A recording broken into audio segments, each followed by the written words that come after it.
부산지 믿음의 가족 여러분, 오늘도 주님께서 주시는 풍성한 기쁨과 사랑이 여러분과 여러분의 가정과 일터에 함께 하시기를 간절히 소망합니다. 오늘 함께 나누실 하나님의 말씀은 요한계시록 11장 14절부터 19절까지 말씀입니다. 둘째 화는 지나갔으나 보라, 셋째 화가 속히 이르는도다. 일곱째 천사가 나팔을 불매 하늘에 큰 음성이 나서 이르되 세상 나라가 우리 주와 그의 그리스도의 나라가 되어 그가 세세토록 왕노릇 하시리로다 하니 하나님 앞에서 자기 보좌에 앉아 있던 24장로가 엎드려 얼굴을 땅에 대고 하나님께 경배하여 이르되 감사하옵나니 옛적에도 계셨고 지금도 계신 주 하나님 곧 전능하신 이여 친히 큰 권능을 잡으시고 왕노릇 하시도다.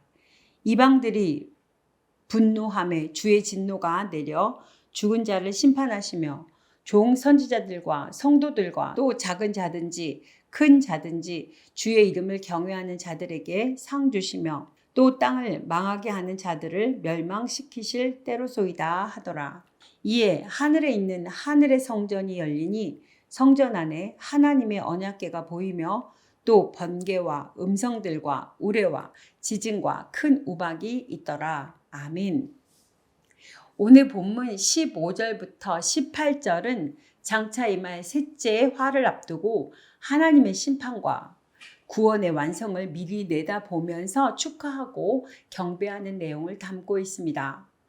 일곱째 천사가 나팔을 불 때 하늘은 하나님 왕국 수립에 대한 기쁨을 이기지 못하고 큰 음성으로 하나님을 찬양합니다.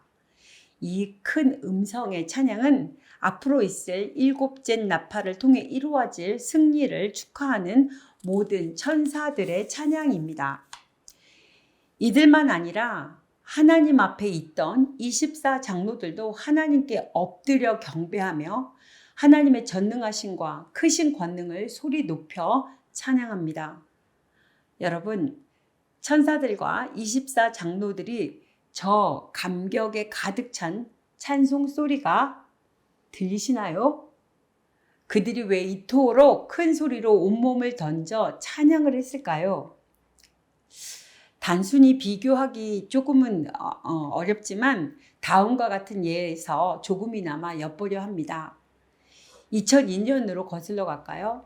월드컵 첫 승을 거두었을 때 수많은 사람들이 열광하는 모습에 우리도 놀랐고 세계도 놀랐습니다.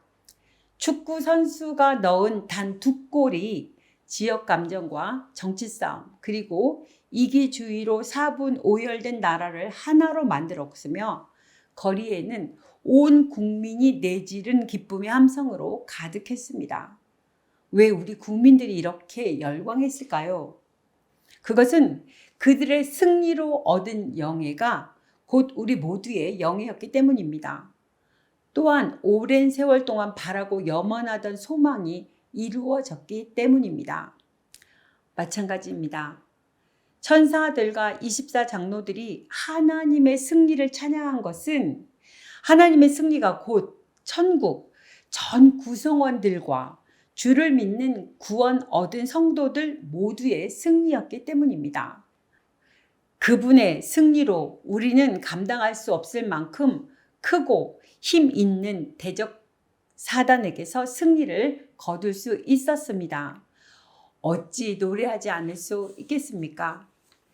진정한 성도에게 영원한 하나님의 나라는 이렇게 기쁨으로 찬양하는 데서부터 시작합니다. 왜냐하면 우리가 염원하는 일이 이루어졌기 때문입니다. 당장 지금 이 시간 하나님의 나라가 임한다면 저와 여러분도 이렇게 찬양할 수 있을 줄 믿습니다. 믿음의 식구 여러분, 아무것도 생각하지 않고 입에서는 승리의 기쁨으로 인한 찬송이 큰 소리로 터져나오고 어린아이와 같이 맨발로 주님을 영접하며 뛰어나가 노래 부르는 모습이 여러분의 모습입니까? 아니면 지은 죄를 청산하지 못해 아담처럼 하나님의 낯을 피하고 롯의 아내와 같이 두고 갈 이 땅의 부귀영화로 인해 울상짓고 계십니까? 저와 여러분 모두가 그날에 참을 수 없는 찬송의 열기로 충만한 참 성도들이 되시기를 간절히 원합니다. 19절 말씀입니다. 이에 하늘에 있는 하나님의 성전이 열리니 성전 안에 하나님의 언약궤가 보이며 또 번개와 음성들과 우레와 지진과 큰 우박이 있더라. 아멘. 천사들과 24 장로들의 찬양이 끝난 직후 하늘 성전의 언약궤가 보이면서 번개와 음성들과 우레와 지진과 큰 우박이 있었다고 기록되어 있습니다. 이것은 하나님의 심판이 하나님의 성전으로부터 나온다는 것을 가르쳐주는 표현으로 이러한 표현은 요한계시록 14장, 15장 곳곳에 나옵니다. 그런데 우리는 본문에서 특별히 성전의 언약궤를 언급한 사실에 주목할 필요가 있습니다. 이는 곧 하나님의 최후 심판이 하나님께서 당신의 백성과 맺은 언약을 이루시는 것임을 나타내 줍니다. 구약의 언약궤는 하나님과 백성 사이의 언약을 상징하는 표징이었습니다. 여기서도 언약궤는 하나님의 언약을 상징하는 것으로 사용되어 있습니다.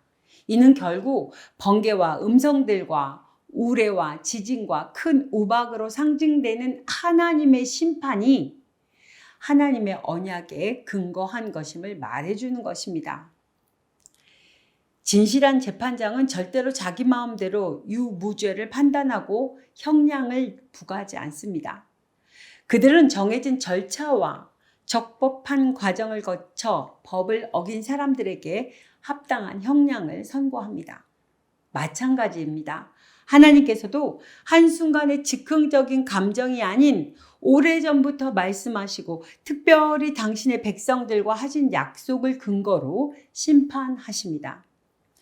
새벽을 깨우는 믿음의 식구 여러분, 요한계시록의 많은 구절이 인간들이 견딜 수 없는 참혹한 심판을 예언한다고 절망하거나 두려워하지 마십시오.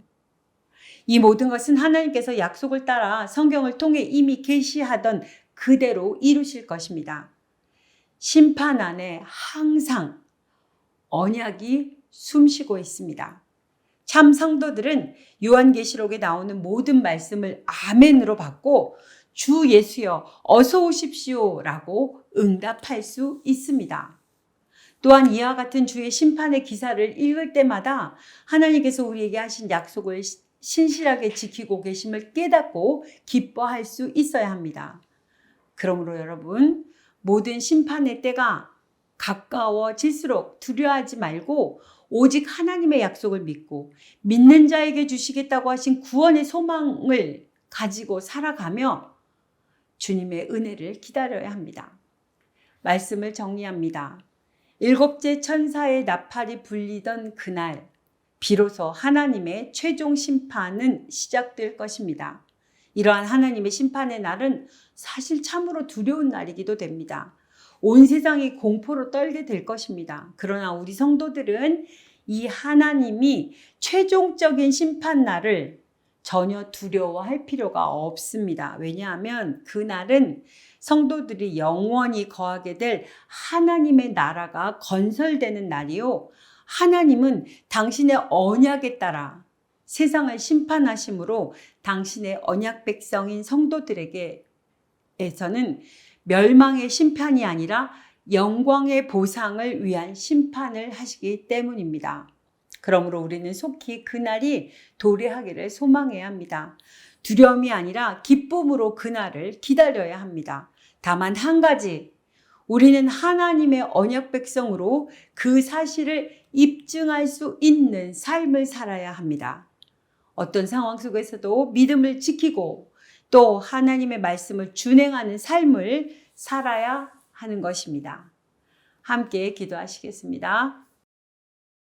하나님의 약속을 믿고 심판의 때가 가까울수록 주여 어서 오시옵소서 라고 주님을 맞이하려고 하는 우리가 되기 원합니다.